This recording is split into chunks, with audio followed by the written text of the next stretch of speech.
안녕하십니까. 두 번째 강좌 단별량 분산 분석 아노바 들어가기에 오신 것을 환영합니다.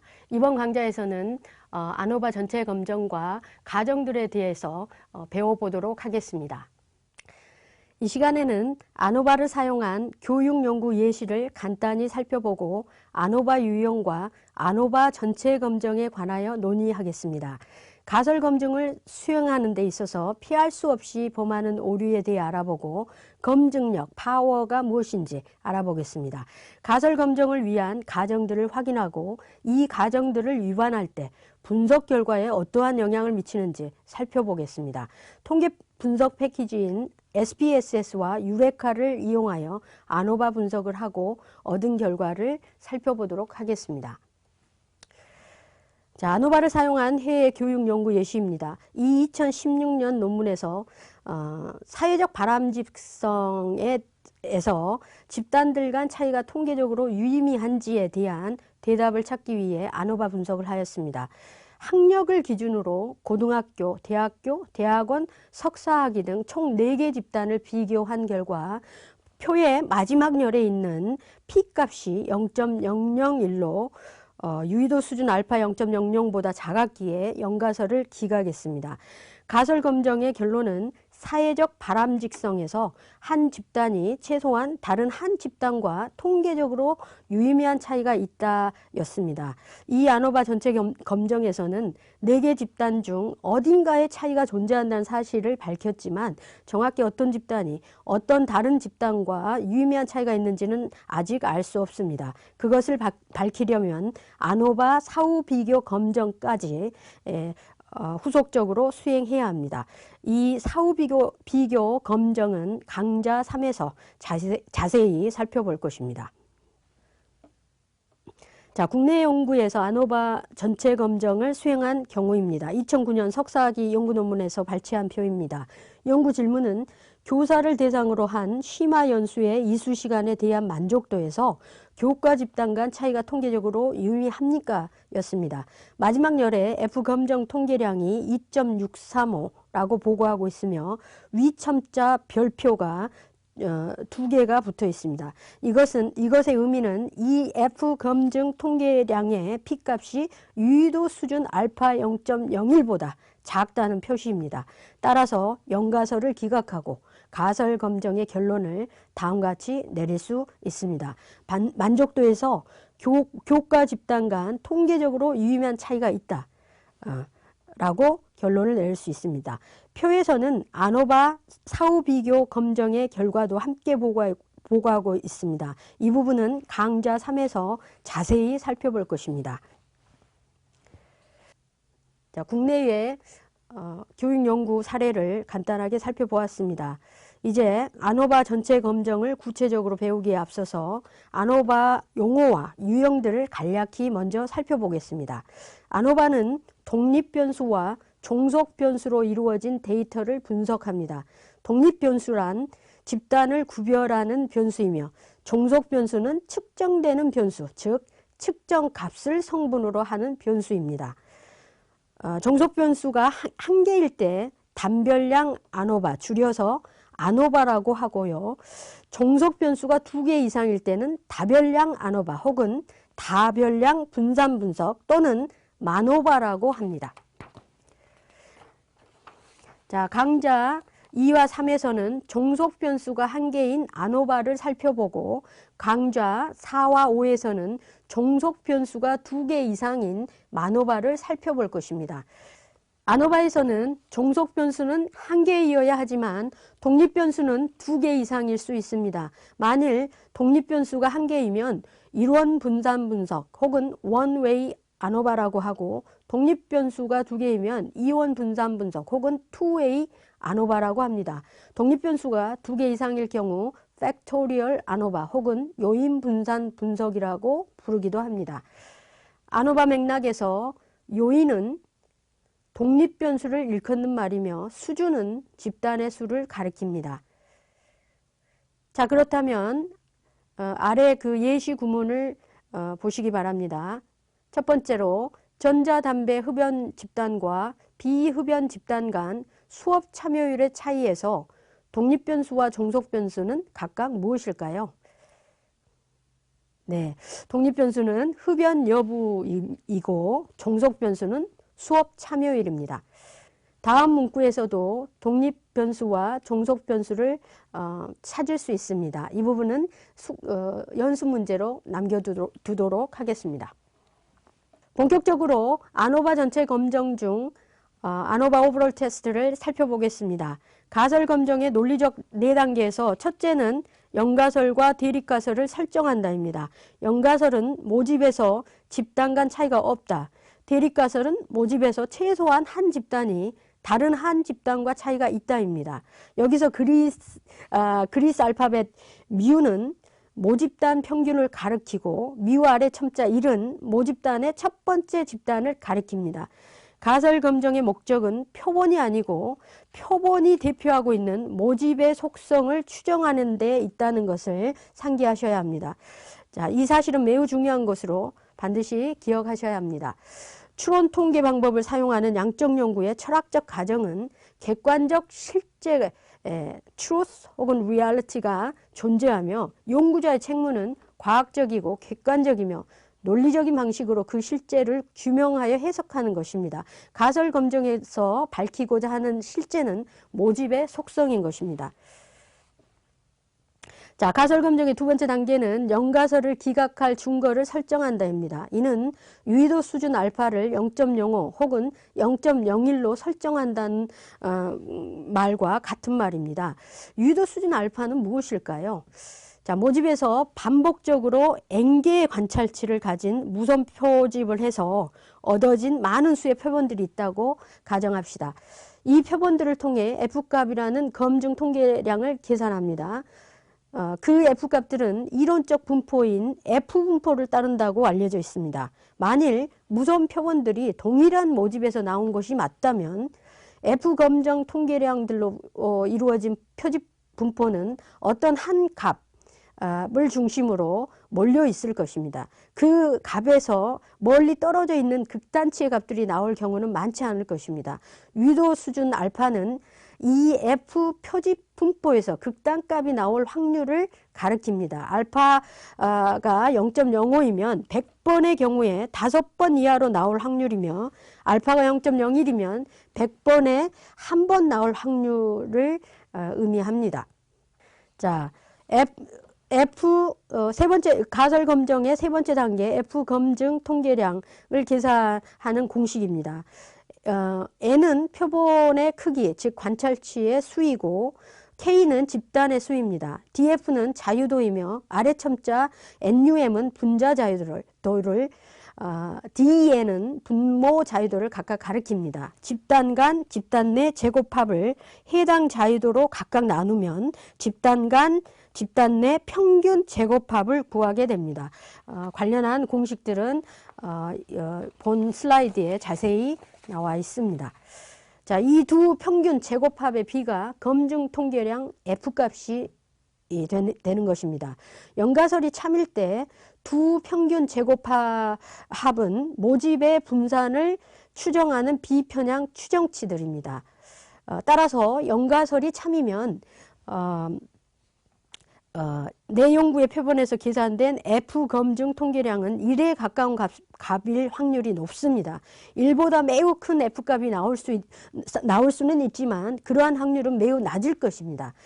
어떤 F 검증 통계량이나 그 이상의 값이 나올 확률이 P값입니다. 가설 검정 네 번째 단계는 연가설 기각에 대하여 결정한다입니다.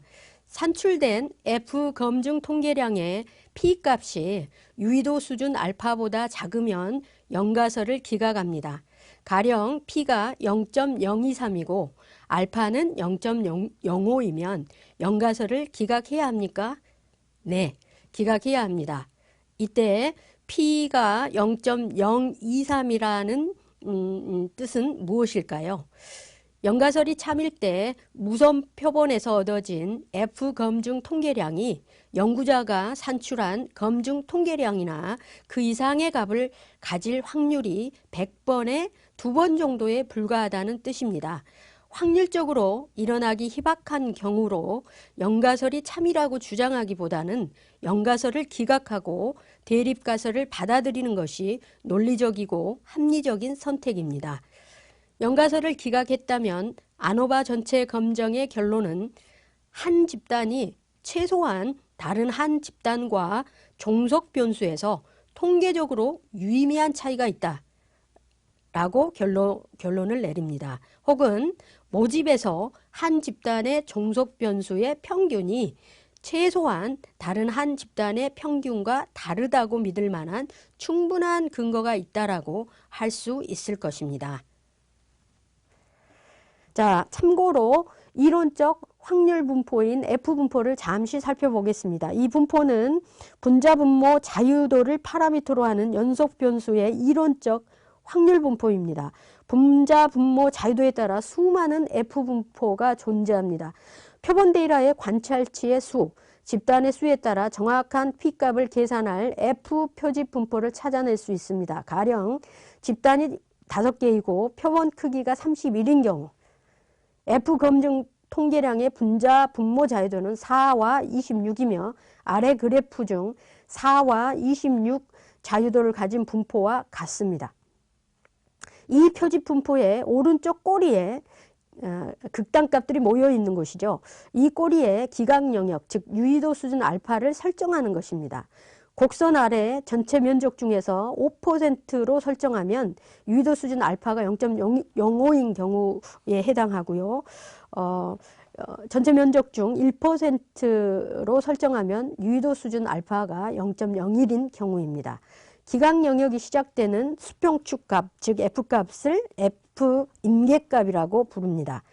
계산된 F 검증 통계량이 F 임계값보다 크면 더 극단적인 값이 나왔으므로 연가설을 기각합니다.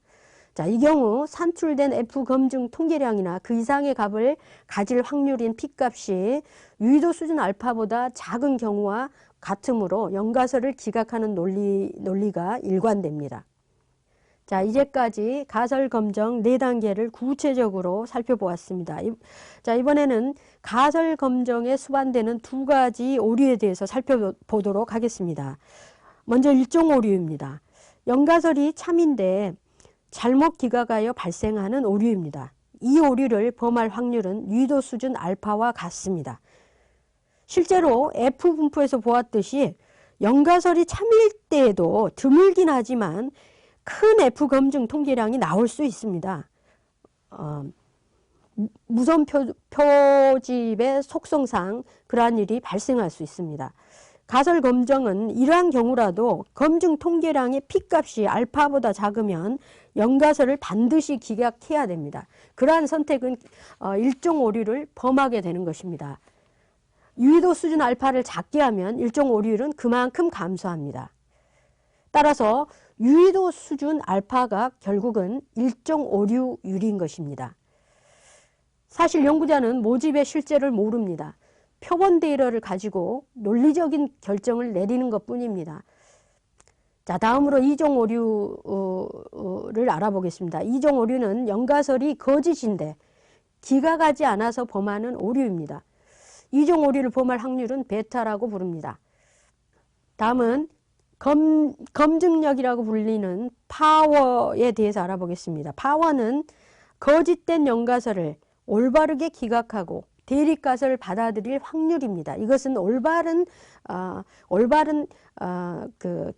결정을, 연가설에 대한 결정을 할 확률이죠. 이 검증력은 오류가 아니고 정확한 결정을 내릴 확률인 것입니다. 따라서 이 파워는 높을수록 좋은 양적 연구이며 대략 0.8 이상이면 파워가 높다고 해석합니다. 검증력 파워와 베타는 직접적인 관련이 있는데요. 1-베타가 파워입니다. 마찬가지로 1-파워가 베타입니다. 즉 이종 오류율이 낮아질수록 파워는 증가합니다. 이번에는 가설 검정을 수행하려면 3가지 다음 가정들을 충족해야 되는데요. 이러한 가정들에 대해서 자세히 살펴보도록 하겠습니다. 먼저 정규성 가정입니다. 즉 모집에서 각 집단의 종속 변수의 분포가 정규 분포를 따라야 합니다. 이 가정을 위반했을 때 만일 각 집단의 크기, 즉 관찰치의 수가 30 이상이면 중앙극한 정리, Central Limit Theorem이라는 중앙극한 정리에 따라 가설검정 결과의 왜곡이 미미하다고 알려져 있습니다. 하지만 집단의 크기가 크다 할지라도 정규성을 심하게 위반한다면 결과 왜곡이 불가피합니다. 외도와 첨도는 정규성 위반 정도를 가늠할 수 있는 지표입니다.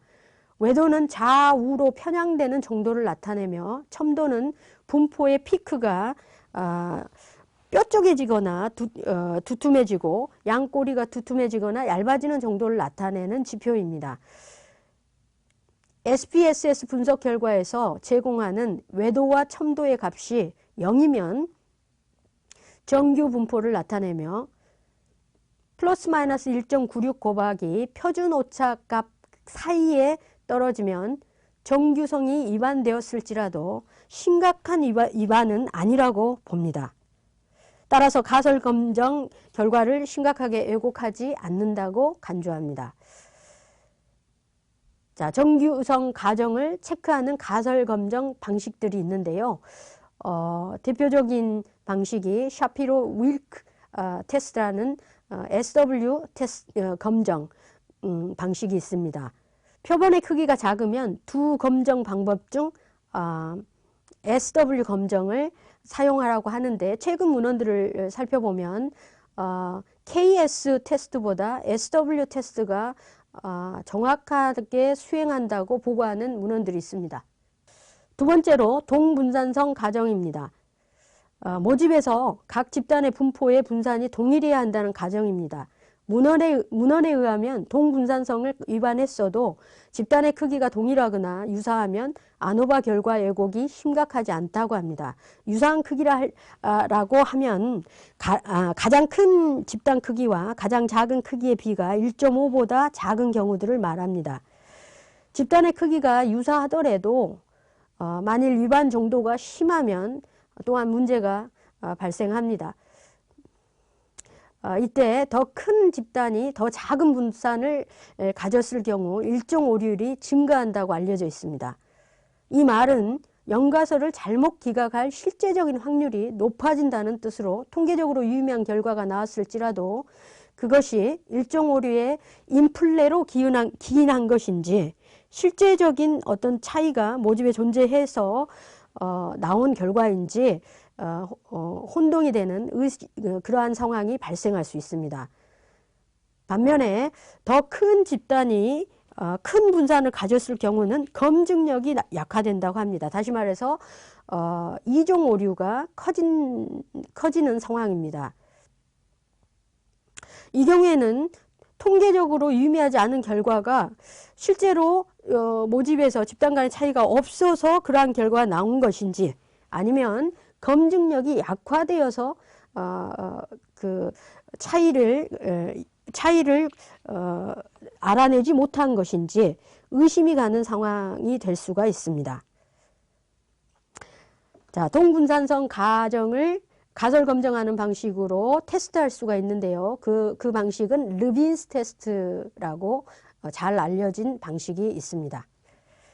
자, 세 번째 가정은 관찰치의 독립성입니다. 한 연구 참여자의 응답이 다른 연구 참여자의 응답과 상관이 없이 독립적이어야 한다는 가정입니다. 연구 참여자 간 상호작용이 일어나는 연구 처치나 그러한 평가를 통해 데이터를 수집하는 경우에는 관찰치의 독립성의 가정을 위반하게 되는 것입니다. 이 가정의 위반은 상당히 심각한 결과의 왜곡을 야기하는 것으로 문헌들은 발표하고 있는데요. 관찰치의 독립성을 준수하기 위해 이러한 경우에는 개인 대신 집단 평균을 분석 단위로 쓴다든지 아니면 이러한 가정을 요구하지 않는 유계적 선형 모형 HLM과 같은 다른 통계 분석법을 사용해야 합니다. 자, 요약하자면 이 세 가정들을 위반하면 위반의 정도가 심할수록 일종 오류나 이종 오류를 증가시키거나 검증력을 낮추는 등의 문제가 발생합니다. 아노바 분석 결과에 왜곡이 초래되는 것입니다. 따라서 통계적으로 유의미한 결과 혹은 유의미하지 않은 결과에 대한 연구자의 보고나 주장을 믿을 수 없게 되기 때문에 굉장히 중요한 개념이라고 할 수 있습니다. 자, 이제 동일한 데이터를 SPSS와 유레카를 이용하여 아노바 분석한 결과를 해석해 봅시다. 아노바 전체 검정을 한 결과입니다. 세 가지 다른 교수법으로 일정 기간 수업한 후 중2 학생들의 창의력을 측정한 데이터라고 가정합시다. 독립변수는 교수법이고 수준은 3이며 종속변수는 창의력입니다. 아노바 전체 검정의 결과표를 보시면 SPSS와 유레카에서 동일한 F검증 통계량과 P값을 제시합니다. 여기서 참고로 표에서 유의 수준 혹은 유의 확률이라고 하는 것은 실제로는 P값을 가리키는 것입니다. 이 패키지들의 독특한 용어인데요. 통계 그 학계에서 통계 문헌과 그 학계에서 쓰는 용어는 좀 더 정통의 용어는 P값입니다. 그래서 P값을 사용하시기를 권장합니다.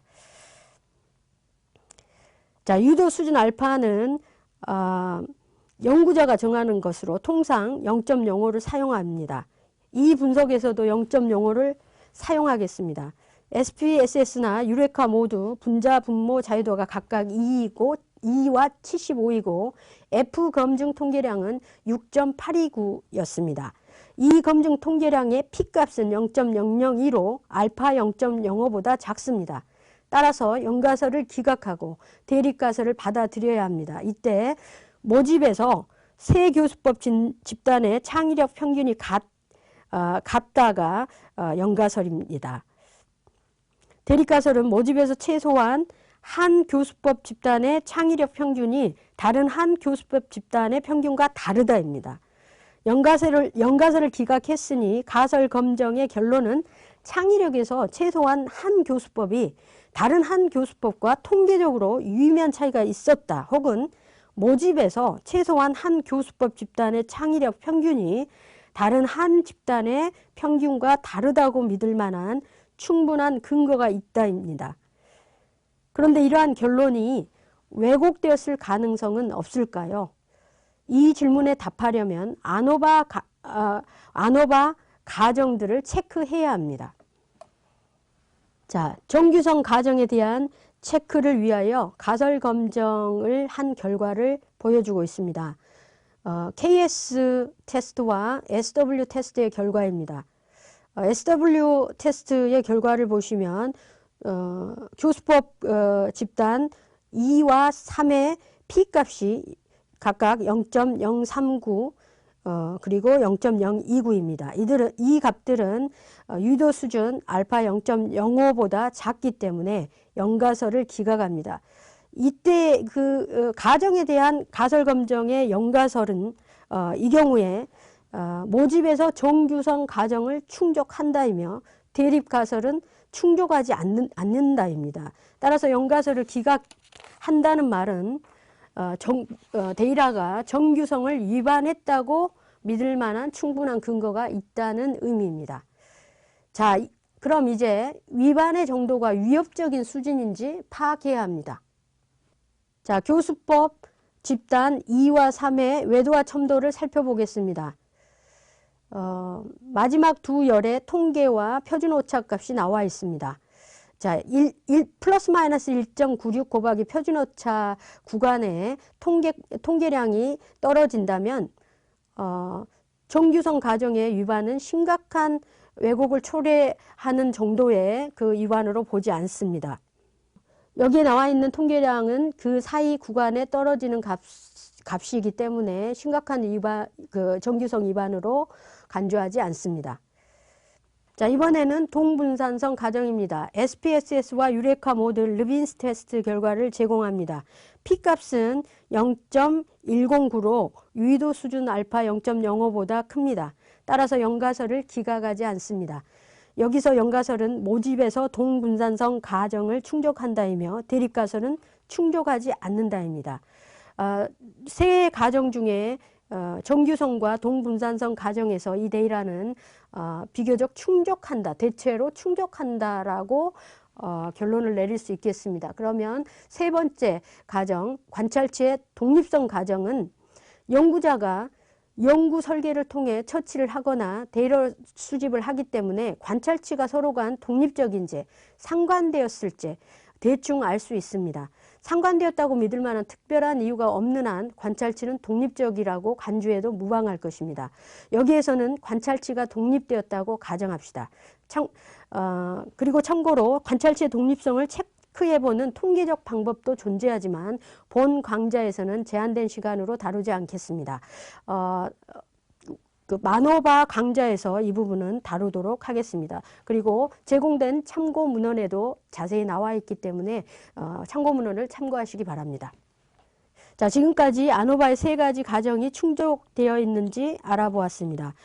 그 외에도 아노바 수행 시 체크할 것이 더 있을까요? 네, 몇 가지 더 체크할 것이 있는데요. 그 중에 극단치와 영향점이 있는지를 확인해 봐야 합니다. 극단치는 분포상에서 평균에서 극단적으로 떨어져 있는 관찰치를 의미하며 영향점은 분석 결과에 유의미한 영향을 주는 관찰치를 의미합니다. 극단치는 표준화 잔차나 스튜런 잔차의 값이 플러스 마이너스 2나 플러스 마이너스 3 이상인 경우에 해당하며 영향점은 쿡의 거리가 1 이상인 경우입니다. 이때 플러스 마이너스 2나 플러스 마이너스 3 이상이라는 말은 좀 더 정확히 이야기를 하자면 플러스 마이너스 2 또 플러스 마이너스 3의 절대값보다 큰 것을 의미합니다. 아래편은 이러한 통계량의 최소값, 최대값을 보여줍니다. 중거에 비추어 극단치나 영향점은 최대값을 보시면 극단치나 영향점은 존재하지 않습니다. 만약 존재했다면 어떻게 해야 될까요? 먼저 해당 관찰치가 실수나 오타에 의한 것인지 반드시 확인해야 합니다. 그리고 올바른 값으로 수정해야 합니다. 만약 실수나 오타가 아닌 실제적인 데이터였다면 해당 관찰치를 포함하여 분석한 결과와 제외하고 분석한 결과를 비교해 보아야 합니다. 그 두 결과의 차이가 크면 두 결과 모두를 연구 보고서에 담아내야 합니다. 앞서 아노바 전체 검정에서 우리는 연가설을 기각하고 최소한 한 집단이 다른 한 집단과 통계적으로 유의미한 차이가 있다고 결론을 내었습니다. 가설 검정 시 집단들의 평균 차이를 실제로 숫자나 그래프로 살펴보는 습관이 필요합니다. 이 그래프에서는 교수법 3집단의 창의력 평균이 다른 집단들보다 눈에 띄게 큰 것을 볼 수 있습니다. 아노바 전체 검정에서 집단 간 유의미한 차이가 있다고 했는데 모든 가능한 집단 쌍 간에 유의미한 차이가 존재하는지에 대해서는 아직 알 수 없습니다. 그것은 사후 비교 검정을 통해서 알 수 있습니다. 아노바 사후 비교 검정은 다음 강좌에서 논의하도록 하겠습니다. 이번 강좌의 참고문헌 목록입니다. 저는 강좌 3 단별량 분산 분석 심화하기에서 다시 뵙겠습니다. 감사합니다.